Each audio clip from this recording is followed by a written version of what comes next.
Assalamualaikum warahmatullahi wabarakatuh. Kami dari kelompok 9 yang beranggotakan Fadilah Zakiah Mulyani. Saya Ananda Veronisa. Saya Endang Eka. Saya Eka Nurulana. Kami di sini ingin mempresentasikan hasil diskusi kami tentang kapasitor dan kapasitor baterai. Arti kapasitor. Kapasitor sering disebut juga dengan istilah kondensator.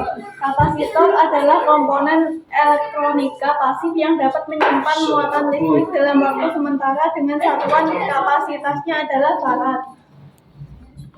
Satuan kapasitor tersebut diambil dari nama penemuannya yaitu Michael Faraday pada tahun 1791 sampai 1867 yang berasal dari Inggris. Nama farad adalah satuan yang sangat besar, oleh karena itu pada umumnya kapasitor yang digunakan dalam peralatan elektronika adalah satuan farad yang dikecilkan menjadi mikrofarad. Kapasitor merupakan komponen elektronika yang terdiri dari dua plat konduktor yang pada umumnya terbuat dari logam dan sebuah isolator, di antaranya sebagai pemisah. Dalam rangkaian elektronika kapasitor disingkat dalam huruf C. Fungsi kapasitor. Kapasitor merupakan komponen elektronika yang terdiri dari dua konduktor, di mana keduanya dipisahkan oleh dua penyekat yang disebut dengan penjaga. Fungsi utama kapasitor adalah untuk menyimpan energi listrik. Adapun fungsi-fungsi kapasitor sebagai berikut. 1. Berperan sebagai isolator. 2. Kapasitor berfungsi sebagai penyaring atau filter dalam suatu rangkaian catu daya. 3. Kapasitor berfungsi sebagai kopling. 4. Fungsi kapasitor sebagai pembangkit frekuensi pada alat isolator. 5. Kapasitor berfungsi untuk menyimpan tegangan dan kuat arus pada periode tertentu. 6. Pada rangkaian antena, fungsi kapasitor adalah sebagai frekuensi. 7. Pada lampu neon, fungsi kapasitor adalah sebagai penghemat daya listrik. 8. Kapasitor berfungsi sebagai penghilang loncatan api ketika memasang saklar. 8. Kapasitor juga berfungsi sebagai pengunci, penggeser fasa dan juga konduktor. Jenis kapasitor. Berikut ini jenis-jenis tentang kapasitor beserta penjelasannya. 1. Kapasitor keramik. Sesuai namanya, kapasitor jenis ini bergaya keramik. Kapasitor keramik ini banyak dipakai dalam komponen aplikasi audio ke RF. Kapasitor keramik juga paling banyak dipakai dalam rangka elektronik. Adapun cara membaca kapasitor keramik sangat mudah. 2. Kapasitor tantalum. Kapasitor tantalum mirip kapasitor elektrolit. Bedanya kapasitor tantalum ini memiliki kapasitor dan kepopuleran yang cukup tinggi. Kelemahan dari kapasitor tantalum, ia sering meledak jika digunakan terus-menerus di tekanan yang tinggi. Adapun kelebihan kapasitor tantalum ini antara lain mempunyai bentuk komponen yang kecil, tetapi kapasitasnya mempunyai nilai yang besar sehingga sangat efisien jika digunakan. 3. Kapasitor elektrolit. Kapasitor elektrolit dapat dikatakan sebagai kapasitor yang terpolarisasi dan bisa memberikan hasil suatu kapasitas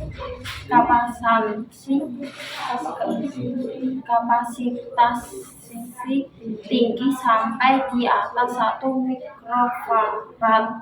Kapasitor elektrolit banyak digunakan untuk kapasitor pasokan listrik frekuensi rendah dan aplikasi kopling audio. 4. Kapasitor mika merupakan jenis kapasitor yang yang jarang dipakai. Hal itu karena kapasitor kita sudah kalah populer dengan kapasitor tantalum dan kapasitor elektrolit. Padahal jika dilihat dari stabilitasnya cukup bagus. Kemudian jika dilihat dari kapasitansinya, kapasitor nika mempunyai kapasitor yang cukup tinggi hingga angka 1000 pikofarad.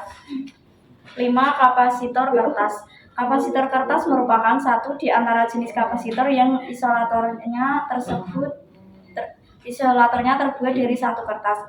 Pada umumnya nilai kapasitor kertas berkisar antara 300 pF sampai 4 mikrofarad. Kapasitor kertas tidak mempunyai suatu polaritas, arah, atau bisa dipasang bolak-balik dalam suatu rangkaian elektronika. 6. Kapasitor polyester. Kapasitor polyester adalah jenis kapasitor yang isolatornya terbuat dari sebuah polyester dengan bentuknya persegi 4. Kapasitor polyester ini bisa dipasang terbalik dalam suatu rangkaian elektronika, tidak mempunyai polaritas arah. Sifat kapasitor: 1. Menyimpan muatan listrik ukuran kecil. 2. Melewatkan arus bolak-balik AC. 3. Menahan arus searah DC. 4. Muatan positif tidak dapat mengalir menuju ujung kutub negatif. 5. Muatan negatif tidak bisa menuju ke ujung kutub positif. 6. Menghindarkan terjadinya loncatan listrik pada rangkaian yang berisi kumparan apabila arus diputarkan. Kapasitor gabungan. Kapasitor juga dapat dirangkaikan secara gabungan, artinya dirangkai secara seri dan paralel dalam satu rangkaian. Penentuan kapasitor pengganti dengan menyelesaikan hubungan beberapa kapasitor yang dapat ditentukan seri atau paralelnya terlebih dahulu. Langkah-langkah yang bisa ditempuh antara lain sebagai berikut. 1. Apabila dalam rangkaian seri terdapat susunan paralel, kerjakan dulu susunan paralelnya. 2. Apabila dalam rangkaian paralel terhadap susunan seri, kerjakan dahulu susunan serinya. Berikut contoh soal kapasitor gabungan. Soal kapasitor gabungan, seperti pada gambar di sini, diketahui C1 sama dengan 100 mikrofarad, C2 50 mikrofarad, C3 100 mikrofarad. Ditanya CP-nya. Jawab, kapasitor yang dirangkai seri dihitung terlebih dahulu, C1 dan C2. 1 per CS sama dengan 1 per C1 plus 1 per C2. 1 per CS sama dengan 1 per 100 mikrofarad plus 1 per 50 mikrofarad. 1 per CS sama dengan 1 plus 2 per 100 mikrofarad. 1 per CS sama dengan 3 per 100 mikrofarad. CS sama dengan 100 per 3. CS sama dengan 33,3 mikrofarad. Jadi menghitung CT sama dengan CS plus C3 sama dengan 33,3 mikrofarad plus 100 mikrofarad. CP sama dengan 133,3 mikrofarad sama dengan 1,333 kali 10 pangkat min 4 mikrofarad. Sekian dari kelompok kami. Wassalamualaikum warahmatullahi wabarakatuh.